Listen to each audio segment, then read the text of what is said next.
Shalom, this is Yair Davidiy speaking to you from the land of Israel. Today we're going to speak very shortly, very succinctly about ourselves. I represent Brit-Am Hebrew nations. We believe that the lost 10 tribes are amongst Western nations. That is what we research, that is what we do, that is what we are occupied with.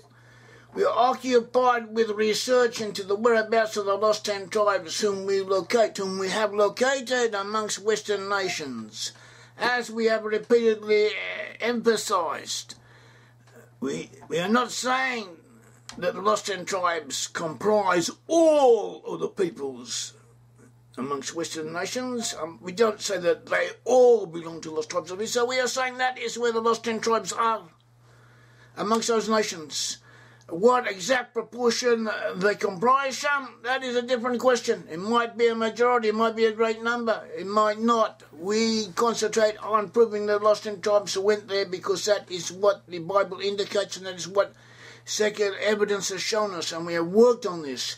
We have taken sources from everywhere. We have gone into every different possible source, connected somehow or other with the subject. We researched the Bible, we researched rabbinical passages, rabbinical writings, we researched archaeology, linguistics, mythology, ancient chronicles, historical researchers.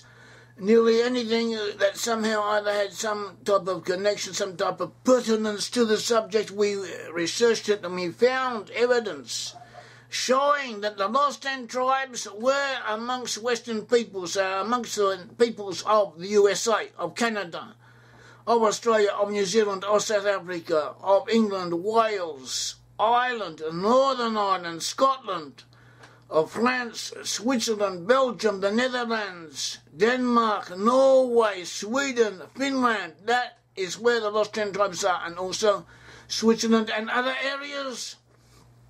In some places they are more concentrated than others, but that is where they gave expression to themselves as tribal entities according to how the Bible had prophesied they would do. Our researchers concentrate upon the English-speaking peoples because that is where we find the tribes of Joseph, amongst other tribes, and where they gave expression to their tribal identity in a way which stands out in some points more than elsewhere. And this is what we have done. And we have produced more than 15 books on the subject. We have written at least 15 books, and we have still more in various stages of preparation. These books mainly concern the lost 10 tribes, and they encompass a vast quantity of knowledge, much information. Some of the information is new, insofar as we were the ones who uncovered it, who became aware of its importance and of its whereabouts, and made it known to the public. This is very important. The books are reasonably well written. They have been received quite well. Some of them are very popular, and they are worth acquiring.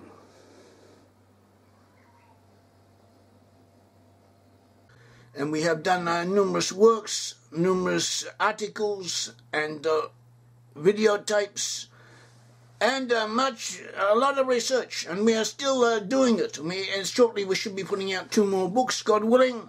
One book showing the Hebrew roots of the English language, and another book concerning the prophecies of the prophet Hosea, which help prove the lost 10 tribes were and are to be found amongst Western nations.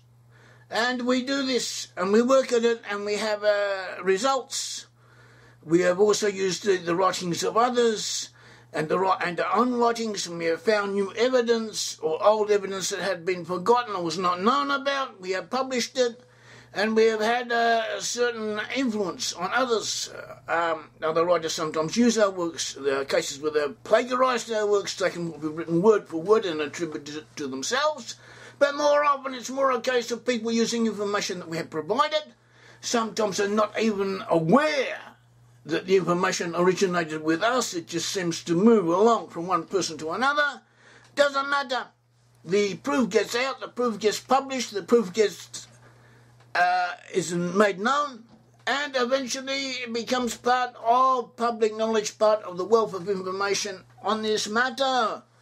And this eventually will reach public consciousness, will, God willing, reach public consciousness in a much more force and effect than has heretofore.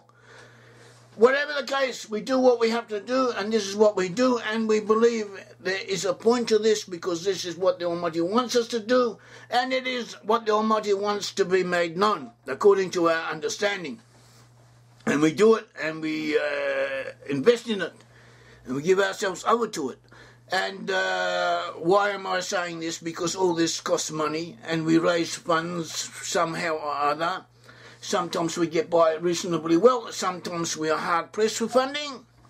It costs money, and we think that people who feel that what we are doing is of benefit to themselves and to others and to the world in general, to both the Jews and the non-Jews, to all the tribes of Israel, and if they can, that they should help us, because others do help us, and sometimes this help is sufficient and sometimes it is not. So although all they who are able and willing should also contribute something if they can do so. May the Lord God of Israel bless you. Thank you.